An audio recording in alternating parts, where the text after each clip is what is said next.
Let's go for a ride. Oh, you heard that? She's not the happiest, that's for sure. We were rocking out a little too hard.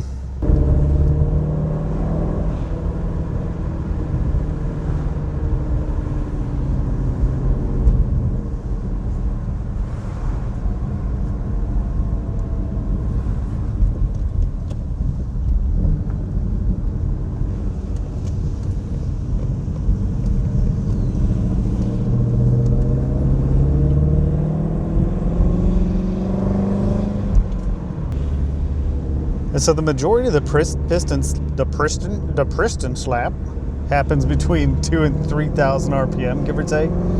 I don't know, has anybody else experienced anything like that? I saw some videos where people were talking about it, and they'd mentioned at certain RPMs it goes away, which is what gives me the impression that it's piston slap and not rod knock.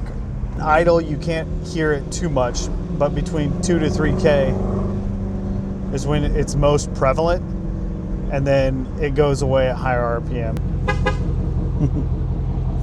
Honk honk. So this is my 2016 Shelby GT350, and I absolutely love it. I've had 3 or 4 different versions of the Mustang, Camaro, tons of motorcycles, so I'm familiar with motorsports, working on cars and fast stuff, but this one just called to me and I had to have it. Now, it's not perfect. Obviously, it's got some cosmetic imperfections, and I'll go over those, but I really do like the car. It's got a lot of character. It's probably one of the fastest I've owned. Great acceleration and plenty enough to get you in trouble. I don't intend to take it on the track. I don't do too many track days. I really like the color. I know orange isn't everybody's flavor, but I thought it was pretty awesome. I mean, if you're gonna get a sports car, it might as well be flashy, right? So we'll go over some of the things that are kind of wrong with it and some stuff that I really want to fix to enjoy it to the fullest. So here you got the 5.2 liter VooDoo. This is 526 horsepower, flat plane crank. Everybody goes crazy about the flat plane crank, which is arguably worse than a cross plane crank for normal street driving. It's better at track at high RPM, but it definitely makes it exotic, and I think that's kind of the allure of it. Like, even though it can be a pain in the ass and you might have to work on it, replace it, rebuild it, whatever, the car definitely has some character. All I've done to it right now is take off the shitty, they were poorly painted and terribly flaking coil covers over the valve covers, and then put a new K&N intake in it. I dumped a bottle of the Seafoam, just to try and clean up the engine. I plan on doing an oil change, and in the immediate future, before the rebuild, I got AMS oil because everybody said that kind of quiets the noise down. I don't know how much you can hear this.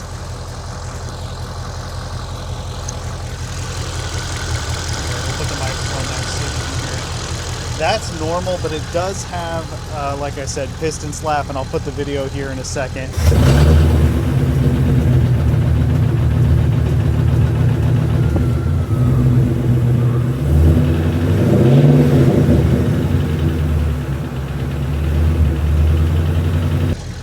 Between roughly, I don't know, 2,000 to 4,000 RPM, but it's a great car. So it runs and drives right now, so I'm not in a super big hurry to pull the engine out. In general, the car drives fantastic. You can tell with the MagneRide suspension, the modes actually feel like they do different things, and that was one thing that kind of sold me on this car. And it was one of the cheapest in the nation. I think that's due to a few physical imperfections. So it's dirty right now, and I don't know if you can tell in this light, but there is a couple dings, a few small dents. Oof. The car drives awesome. I could tell, like, the mapping, the suspension tuning, the steering dampening, all of it was different in the different modes, and I think that was a cool thing. This probably has one of the best sounding exhausts. So double tap this.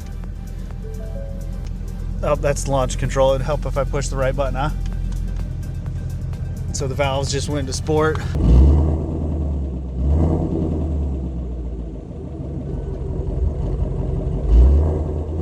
Yeah, you can definitely tell when you're driving and when they open and close, whereas the Dark Horse, maybe because it was brand new and not broken in, I couldn't tell the difference between the exhaust modes that much. And like I said, I know it's a lot of the same technology. This shares with the Dark Horse the same 3160 transmission, which everybody loves. So it's a Tremec 3160, and I freaking love the transmission in this. I can't remember the exact wheel sizes and specs off this, but I'm pretty sure it's like the same as the handling package on the Dark Horse.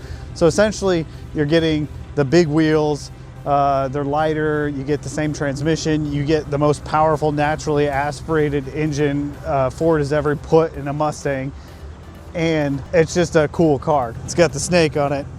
Snake means it's fast, so when you see the Shelby, you just feel like it's something special. Like, I'm not a big Shelby fanboy, and I'm not totally in love with the Shelby brand or feel like I need to be part of their heritage or register the car or anything. But when you get in and you see the snake, you know, on the wheel and on the startup, it feels like you're driving something a little bit special. And I think that's pretty cool. It's definitely something I've always wanted to own, and something that I don't regret purchasing, even with the engine issues, even knowing that I have to rebuild it. I want to do a compression test on it, so I bought a compression testing kit just to see where we're at, and then also see a before and after once I put the FP350S pistons in and new rings and possibly rods. So basically, once the engine is rebuilt, we'll do a good before and after.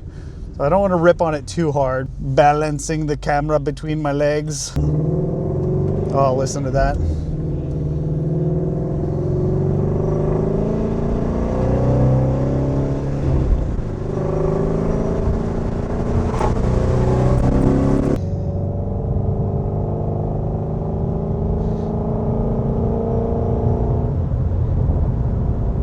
Yeah, it's just a great sounding car. Like, no matter, I think it's probably the best sounding stock exhaust I've ever heard.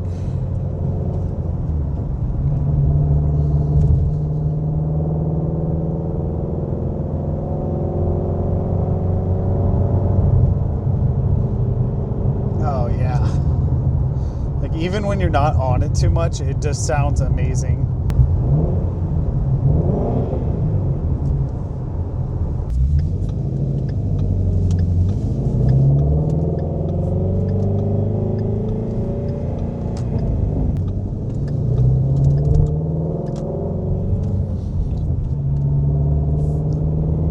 Basically, the overall goal with this is to not 100% restoration, but there's a lot of stuff I want to fix. A lot of the cosmetic defects, obviously detail and clean the interior. That's pretty much all the interior needs. There's some bubbling tint on the back window that I'd like to fix.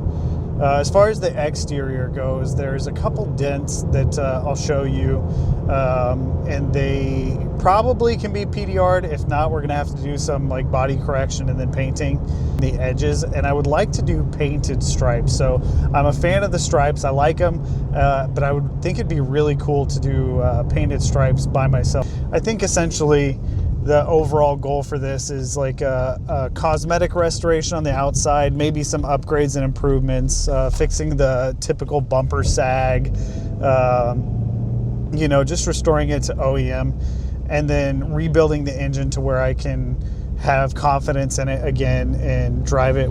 So here we are back in the garage. Here's the terribly painted, what do you call them, coil covers. We're going to redo those for sure. So that's like one of the first cosmetic things. Obviously you can't do full restoration, pull the engine out unless you have a hoist, right? We got an engine stand, and I just ordered that through Home Depot and had it delivered. 4 jack stands total now to be able to get all 4 corners up. Got the low profile jack so I can get underneath or get it up a little bit higher. That one goes up to almost 20 inches. This compression testing kit, again, just off Amazon. So hopefully it'll work. Nothing special. Just a pressure testing kit. We're gonna do that here. We'll do that in this video. So like the first and foremost, just diagnose kind of what we can with the engine. So do a compression test, drain the oil, see if there's anything metallic in the oil, and then kind of go from there. Regardless, we are gonna end up rebuilding it. Nice little caliper here, digital caliper. calipers, micrometers, other basic hand tools. Everybody needs one of these. Brake in case of emergency. 10mm socket.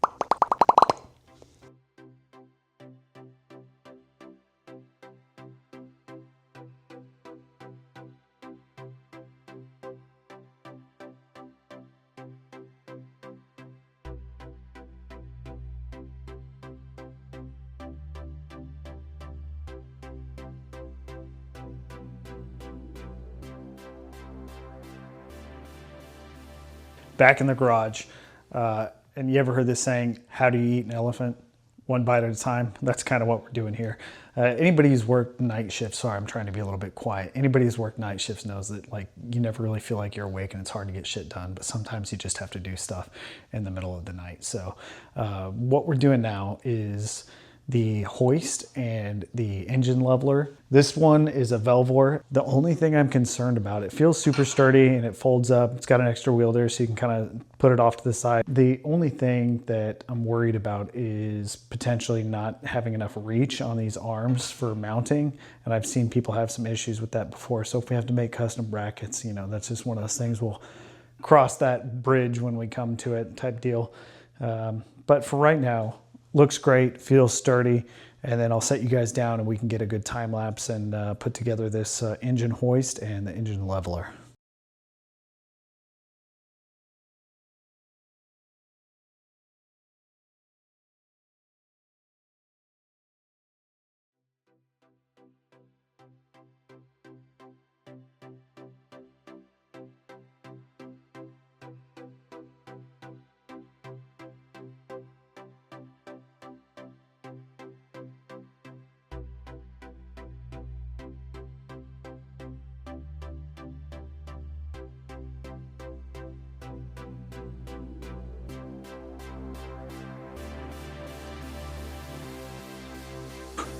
This is like crazy hot. It didn't move and it can at least hold 205 pounds. I'm a hefty boy, you know what I'm saying?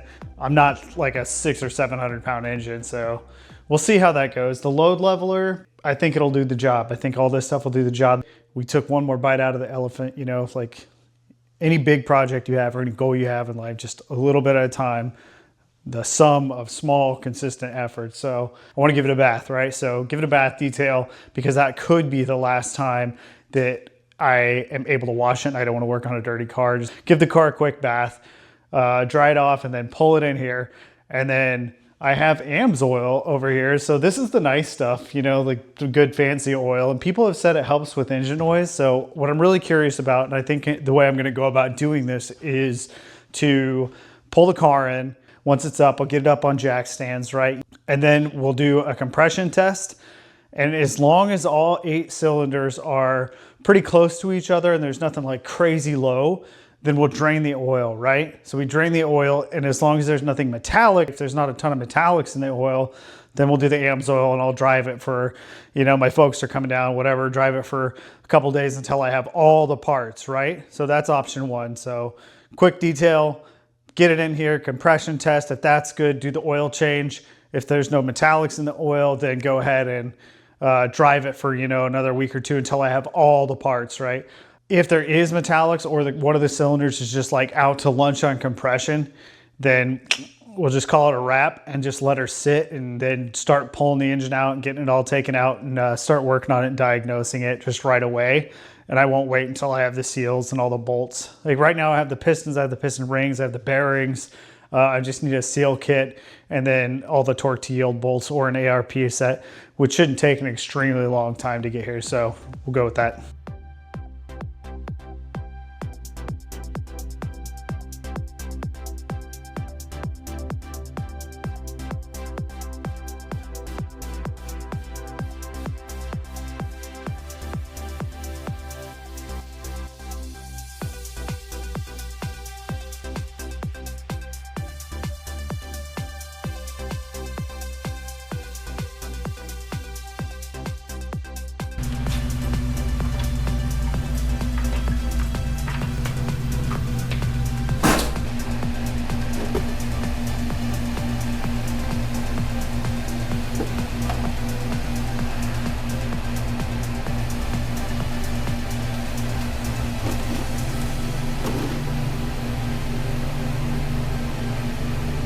But yeah, it doesn't look like a ton of metallics, which is a good thing. I am seeing some swirls in here, but I don't know if that's just contamination.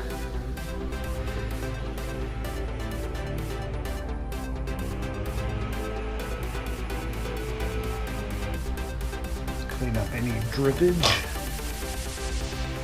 5W50.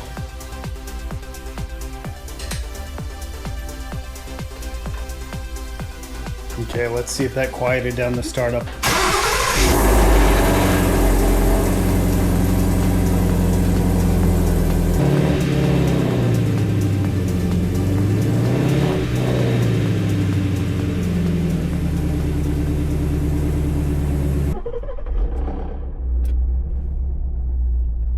So it's still there a little bit.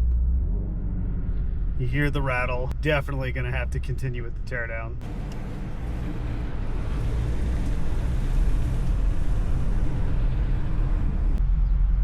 Okay, so now we'll try and see if the AMSOIL actually worked and see if it quieted it down at all.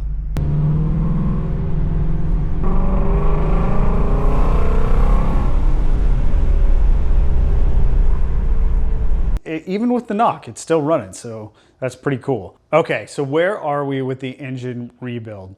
We got some diagnosis out of the way, only by means of draining the oil. I think a lot of the stuff that we saw in the oil was molybdenum. I can not say that word, but liquid moly makes an additive that I put in there initially just to prevent engine wear. And I think that's what some of that swirling was. In addition, I put in a bottle of seafoam, and I think that kind of cleaned up some of the engine too. So with the seafoam, with the additive, I think that's what I was seeing. I used a coffee filter. I know it's not the most scientific way to catch some of like the last stuff dripping out, but I didn't see anything that was like glaringly, obviously metallic shavings or sparkly stuff. So good sign. I didn't get to the compression test because I got to catch a flight, but when I get back, we'll do the compression test. So if you want to see average Joe pull an engine out, you know, not a super experienced guy, but I got a little bit and a little bit of a mechanical inclination. And if you do too, this will be a good maybe how-to. I know everybody else drops the engine with the subframe because they have a lift. So this will be a good perspective too once I pull it out to utilize, you know, separating the engine from the transmission like the manual says to do, and then just pulling the engine out the top. So we're gonna do it that way, and then hopefully everything goes well. We got the engine stand, we got the hoist put together. So like, comment, subscribe. It helps motivate me to keep making more videos. Take out the engine and tear it down out of the Shelby, then that'll be a good experience. Okay, we'll see you next time.